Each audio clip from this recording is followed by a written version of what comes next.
Bonjour tout le monde, bienvenue pour un nouvel épisode de Vlogmas. Donc c'est Cécile du passé qui vous parle parce qu'en fait j'enregistre ça dimanche soir. Euh, donc voilà, et pour cet épisode un peu spécial, Amina et moi allons répondre à la question depuis quand est-ce qu'on tricote. Donc je vais commencer. Donc moi voilà, je tricote depuis 2019, depuis novembre 2019 exactement. En fait, je ne savais pas trop quoi faire. Donc le magasin de laine à Bloomington proposait des cours de tricot. Je m'étais dit que c'était sympa d'essayer quelque chose de nouveau. Je faisais pas mal d'autres travaux pratiques ou craft. Comment est-ce qu'on dit craft en français? Je ne sais pas, mais on va dire travaux pratiques.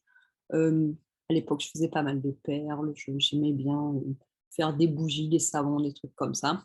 Donc, j'ai toujours été intéressée par les travaux manuels. Donc, je me suis dit, bah, tiens, pourquoi pas apprendre à tricoter. Donc, je me suis inscrite pour un cours, c'était 4 cours, non, ouais, 4 ou 8 cours, je ne me rappelle plus, une fois par semaine pendant 2 heures. Donc voilà, je me dis, oh, ben, c'est bien, comme ça, je pourrais tricoter moi-même mes bonnets et mes écharpes et économiser de l'argent. Je ne vois pas qui économise de l'argent en tricotant eux-mêmes ses propres trucs, mais bon, ça, c'est une autre histoire. À l'époque, je le croyais. Et puis bon, c'était toujours sympa d'apprendre un nouveau truc. Et ça a failli mal se passer, je dois avouer. Premier cours, j'arrive, la prof était pas sympa. En fait, la prof était très, très sympa, mais elle était assez sèche au début. J'aime beaucoup ma prof. Après, c'était quelqu'un que j'adorais énormément. Mais le premier cours, c'était un petit peu compliqué. Il fallait choisir une pelote de laine dans le magasin. Ah, dans le magasin, il y avait toutes ces magnifiques pelotes de laine de teinturiers indépendants, des laines incroyables. Quand je commençais à regarder, j'étais comme je sais pas, un enfant dans un magasin de bonbons. Me dire, oh, quelle laine je fais, non, non, il faut aller là. Et elle me montre le rayon acrylique, ouais, le pan de mur acrylique avec que des couleurs super moches. Enfin, j'ai rien contre l'acrylique, je tricote des fois avec de l'acrylique, mais là, c'était des vieilles couleurs super moches. J'ai essayé d'en trouver une pas trop moche parmi toutes celles-là. Non, non, il faut la prendre unie et de couleur claire pour que tu vois tes points. Donc voilà, résultat, je me suis retrouvée avec de la laine bleu-gris minable comme ça. Donc ça, le premier cours, ça commençait mal. En plus, j'arrivais rien à faire, enfin, c'était la catastrophe. Je suis rentrée à la maison, je dis ouais, c'est pas pour moi. Et Seb qui me dit non, non, non, tu as commencé quelque chose, tu finis, tu vas à tes autres cours, enfin, il faut pas s'arrêter en chemin. Qu'est-ce qu'il a pas dit? Peut-être que maintenant il regrette, vu que je tricote tout le temps, tout le temps, tout le temps. Mais non, je rigole, il ne regrette pas. Elle ne regrette pas, il a des chaussettes et des bonnets, donc il ne regrette pas. Euh, donc voilà, ça c'était mon premier cours en novembre, ouais, novembre 2009, donc ça fait plus de 10 ans que je tricote, donc on dirait pas. Et donc j'ai fait ce premier cours pour débutants, puis après j'aimais tellement ma prof finalement, et je m'étais fait une bonne copine pendant ce cours. Donc on avait décidé de prendre un cours intermédiaire où on a appris d'autres techniques, des techniques un peu plus avancées, par exemple comme l'entrelac. J'ai beaucoup aimé l'entrelac. Attendez, je vais vous montrer ce que j'avais fait en entrelac. Donc voilà, j'avais fait ce bonnet. Et là, j'avais gradué, j'avais le droit d'utiliser les plus belles laines du magasin. Donc voilà. Oups. Et les mitaines assorties. C'est un peu chaud pour mettre ça dans la maison, mais c'est pas grave. Hop là. Ouais, et vous voyez, elles ont plus de 10 ans. Je les mets tous les automnes et elles tiennent bien. La deuxième. Voilà. Donc, entrelac, si c'est quelque chose que vous n'avez jamais essayé, c'est une technique que je recommande. Donc, en fait, vous tricotez dans différents sens. C'est un tricot modulaire et c'est super sympa. J'aime beaucoup le fini. Ça fait un petit peu tressé. Il faudrait que je fasse plus d'entrelacs. Ça fait très longtemps que je n'en ai pas fait. Tiens, dès que j'ai plus le projet sur les aiguilles, je ferai quelque chose en entrelac parce que c'est sympa. Donc voilà, j'avais aussi fait hop, mon premier bonnet en jacquard. Voilà. Il est trop petit, mais c'est pas grave. Il ne me couvre pas les oreilles, donc il ne sert à rien. C'est peut-être un truc pour mettre comme ça. Enfin, je sais pas. Non, je le mets absolument jamais parce qu'il est trop petit. Mais bon, il est mignon quand même. Voilà. Et ça, c'était le premier projet en câble que j'ai fait. Ouais, comme vous pouvez le voir, je le mets souvent parce qu'il est tout abîmé, mais c'est pas grave, je continue à le mettre. Il est fait en malabrigo et j'adore cette laine et ouais. Donc voilà, ça c'était mes 3 premiers, enfin non, pas mes premiers projets parce que j'avais commencé par faire des bandeaux, mais malheureusement je les ai plus, ils sont quelque part, je les ai donnés à Bloomington. Oh là là, il faudrait que je lève un petit peu toutes ces bouloches, hein, parce qu'il est tout, mais bon, voilà et ça, c'est ma première œuvre tricotée, mon petit carré. Les trous ne sont pas volontaires. Donc oui, c'est ma première œuvre et regardez, c'était même pas fait exprès que j'avais même pas fait exprès de le là, c'est même pas droit, c'est voilà. Mon premier tricot qui est toujours au fond de mon projet tricot, de mon sac de tricot, de mon sac de voyage de tricot. Comme ça, quand je suis frustrée de mes tricots qui si jamais j'ai un petit problème et que je suis frustrée, ben, je regarde mon petit carré et je regarde les progrès que j'ai faits et il y a pas de quoi être frustrée parce que oui, j'ai progressé depuis le début. Donc voilà, c'est mon petit porte-bonheur.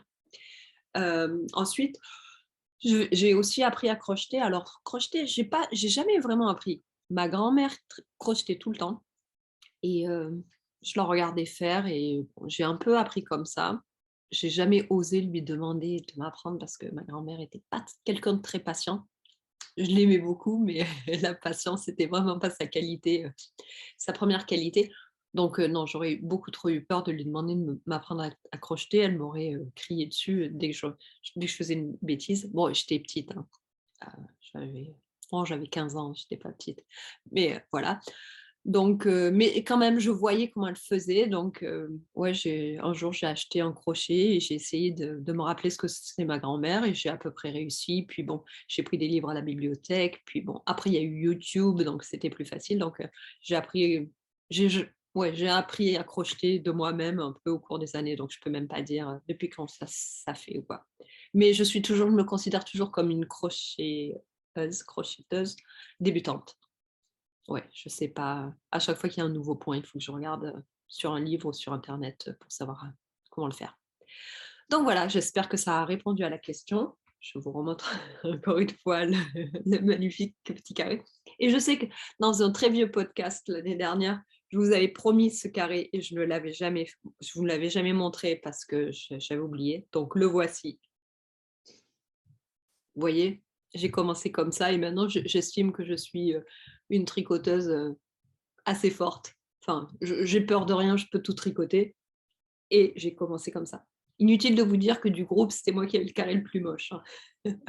Voilà, donc c'est tout pour moi. Maintenant, je vais passer, la parole à Amina et je vous dis à demain parce que OK, là que je me suis arrêtée un petit moment, donc je profite pour répondre aux questions de Vlogmas. Donc en fait, moi, j'ai d'abord appris à crocheter et j'ai appris à crocheter en 93, 94, 94, ouais et c'était en fait quand ma famille et moi, nous étions encore au Ghana et donc à la récréation, je voyais des filles en train de crocheter et je me demandais: «Mais qu'est-ce que vous faites? Qu'est-ce que vous faites?» Et donc du coup, elles m'ont appris, les points de base et donc c'était super fun et c'est pour ça que jusqu'à présent, je crochète énormément, des petits napperons ou bien, des couvertures aussi, des coussins.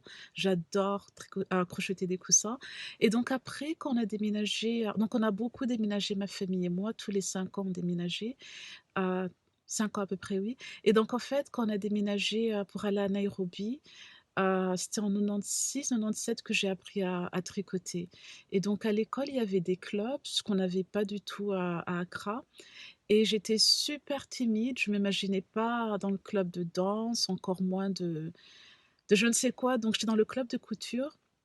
Sauf qu'on n'a pas fait vraiment de la couture. Le premier trimestre, on a fait de la broderie. Donc elle nous a appris, donc madame Robineau, elle nous a appris à faire d'abord des points de base et des coussins et après on a aussi appris à la main à faire des petits sachets de lavande parce qu'elle disait qu'une jeune fille doit toujours avoir, un petit, sachet de lavande dans son tiroir. On lui disait: «Mais madame, on est à Nairobi, on n'a pas de lavande là».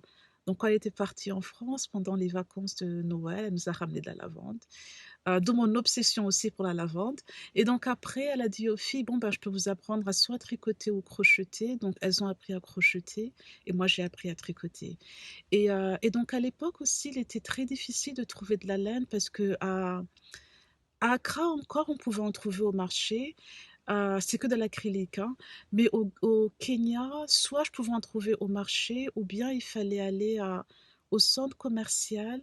C'était très, très cher parce que la laine était importée, de Londres. Donc il était très difficile de trouver de la laine et je m'arrête là parce que quelqu'un me regarde. Donc dernière petite vidéo. Donc voilà et donc il était très difficile de trouver de la laine, mais donc les projets que je tricotais étaient très bien choisis parce que je ne peux pas me permettre de gaspiller de la laine.